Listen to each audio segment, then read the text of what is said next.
Uh-oh. They got him talking about it, y'all. They got your boy AJ, Anthony Joshua, talking about Deontay Wilder. It's like as soon as he set foot on American soil, they wanted to ask him about it. Anthony, AJ Joshua, Deontay, the Bronze Bomber, Bomb Squad Wilder? We getting ready to talk about this one and break it down, but this gets me hype. I got a shadow box first.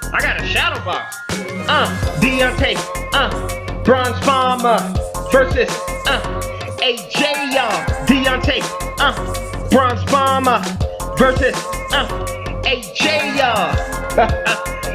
You already know what it is.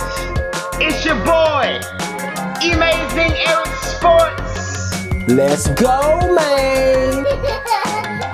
What's up, sports fans? It's your boy Eric, and I'm back here live with you for another episode of the Amazing Eric Sports Show. Now, we're making this video because what I did today is I was going through the videos and going through my subscriptions. I ran across a video by the brother Dontaesboxingnation. Shout out to Dontaesboxingnation, one of the biggest out here doing it. Dante is a star in his own right. He got Adrian Broner mad at him sometimes, but Adrian Broner loves him.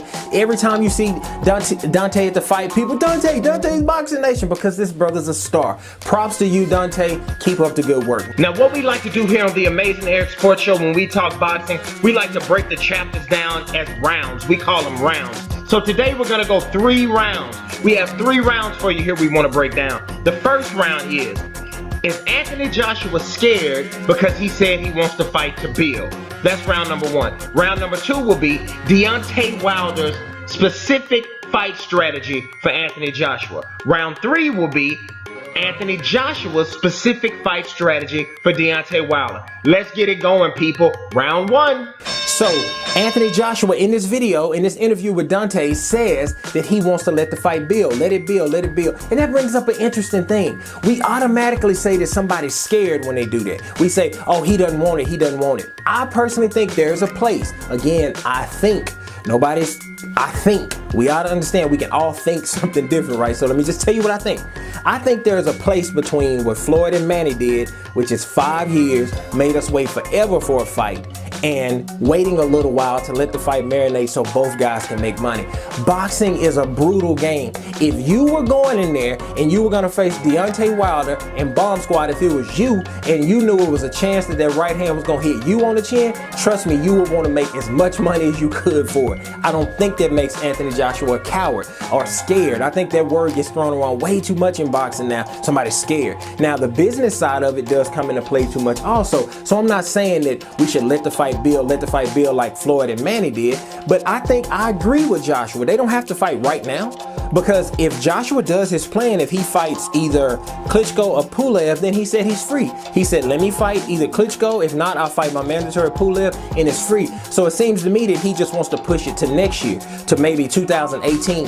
If they fight in 2018, especially if Deontay can beat like a Luis Ortiz or or Big Baby Miller or somebody like that, if Deontay can beat somebody else like that, or maybe he can go knock out Dillian White too, if he does that, then that'll really set up big money for both of them. And there's nothing wrong with these two brothers trying to make money as long as they don't make us wait 5 years. I think it's okay to let the fight marinate just a little bit.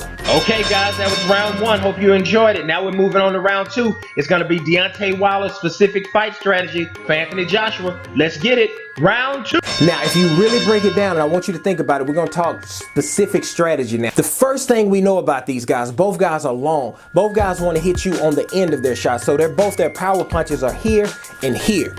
Here. They're not guys who are really going to hit you with hooks. They're going to shoot hooks sometime, but most of the time, if you catch Deontay, he's setting you up, and he wants to blast you with this. Let's talk about this from Deontay Wilder's point of view. If you're Deontay Wilder, you have a guy that physically you're more athletic than he is, so you can move better than he is. We all saw Anthony Joshua trying to dunk that basketball. Come on, AJ, bait, don't do that again, Doc. But anyway, Deontay Wilder physically, he has the better athletic skill set, meaning he has more, just I guess what you would call God-given athletic ability. But with that, Deontay Wilder has to be looking at, let me do what Klitschko was able to do. Let me set him up. Deontay Wilder even said that he uses that same combination that Klitschko was able to hit him with. If you're Deontay Wilder, you're just trying to set up your right hand. I want to say this about Deontay Wilder. I'll say this more as whenever the fight gets announced. But Deontay Wilder, I would like to see Deontay Wilder shoot his right hand at the chest sometimes too, because he gets so happy shooting it up top, guys start to duck under duck under. I'd like to see him shoot him toward the body and shoot it toward the chest, just to give the target, you know, a different range on the target, to give his defensive guy something to think about. Because what happens if Deontay Wilder starts shooting you, he hits so hard, if he starts punching you in your chest, you're gonna feel like you're gonna have a heart attack. So what you're gonna do is you're gonna start doing this, start doing this, start doing this, and the next one could come to your face. And when you guess this, good night, straight to the face. So I'd like to see Deontay Wilder vary that right hand, take it to the chest, take it to even to the body sometimes, shoot it to the body, then shoot it to the head. Because then you're gonna get your guy his defense, because we all know Anthony Joshua has the tight defense like this. So AJ is gonna be then moving, trying to guess where that big right hand is coming from, giving you a better vehicle and a better alley and a better lane to get your big right hand into. Deontay needs to do that. Okay guys, that was round 2. Hope you enjoyed it. Now we're getting ready to move on to the final round, round 3. This is Anthony Joshua's specific fight plan. Round 3, let's go! Anthony Joshua's viewpoint is, if I can take advantage, we saw Gerald Washington able to outbox Deontay for a few rounds there until what happened? Until he got hit with that Sunday punch, lights out. That's the thing with Deontay. That's when Anthony Joshua has to know, at any time, AJ, at any time, bro, you can catch that right and the whole fight can be over. That's heavyweight boxing in general, but especially when you're dealing with Bomb Squad. But I personally think AJ has the better skill set. He's more fundamentally sound than Deontay Wilder. That's just my thought process on this. Deontay does stuff that's just so, it looks bad, sometimes it looks ugly. I'm gonna keep it real. Sometimes his form and his technique looks ugly, but it's effective. But here's what you have to think about the fight.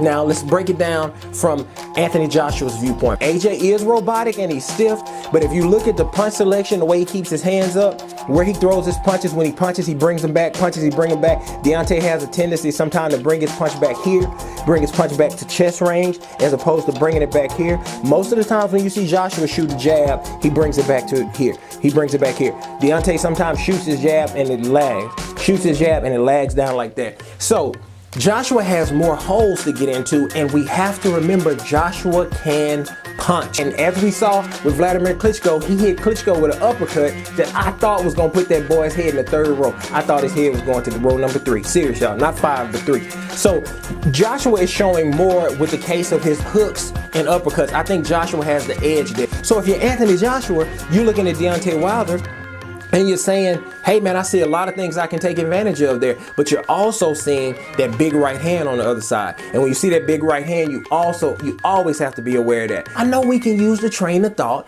that, what if Deontay lands that freight train of a right hand that he has, to me, which is the most deadly right hand in the whole boxing game right now. Deontay Wilder's right hand is just the most deadly one-punch shot that you can get hit with right now in the sport of boxing.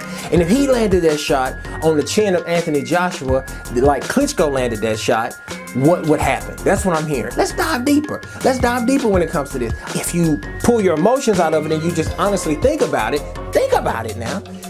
What if some of the shots that Eric Molina was able to hit Deontay Wilder with, what if that was AJ? I look at this fight like two guys with a set of missiles, and whoever gets those missiles there first is going to be the person to be successful. Okay, folks, that's the end of the fight. We hope you enjoyed it. Don't forget to come join us. You can join us, follow us on Facebook and Twitter at Amazing Sports. Again, at Amazing Sports.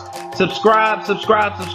If you hadn't subscribed yet, stop tripping, man. Subscribe to your boy's channel. Let's grow together. Let's do this together, y'all. You guys have a good day. Live, laugh, love, man. Why don't you try loving somebody? It's so much easier than being mad. Just be happy. Try to love somebody. Peace. Have a good day, fellas.